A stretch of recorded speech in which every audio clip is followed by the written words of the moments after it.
क्या पीएम मोदी को सच में मारने का प्लान किया जा रहा था या सिर्फ एक अफवाह है? तो देखो कहानी क्या है। जब प्रधानमंत्री मोदी अपने शिखर सम्मेलन के दौरान वो उसको जापान और चीन का यात्रा करना था, तो उसी टाइम बताया जा रहा है कि अमेरिकी खुफिया एजेंसी के जरिए उनको मारने का प्लान किया जा रहा था। ये तो कहानी। अब यहाँ से थ्योरी को समझना पड़ेगा, ठीक है। तो देखो, जब प्रधानमंत्री मोदी चीन से अपनी मीटिंग्स को खत्म करके इंडिया आते हैं, तो वहाँ पे एक मीटिंग रखते हैं और उस मीटिंग के दौरान वो क्या कहते हैं आप खुद ही सुनिए।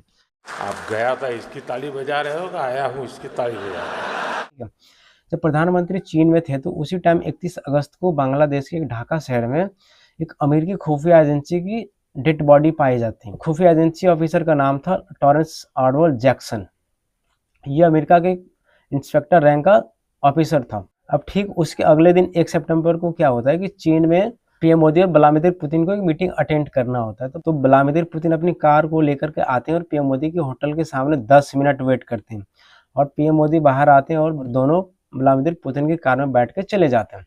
अब देखो, सबसे मेन इंपॉर्टेंट बात यहाँ पे क्या है कि कोई भी राष्ट्रपति और प्राइम मिनिस्टर अपने देश से जब बाहर जाता है ना, उनका सिक्योरिटी रूल्स पहले से तय किया होता है। उनका गाड़ी पहले से तय रहता है, उनका होटल तय रहता है कि कहाँ रुकना है, कैसे जाना है। लेकिन तो यहाँ पे सारे रूल्स को तोड़ते हुए prime minister Modi Vladimir Putin की कार में चले गए।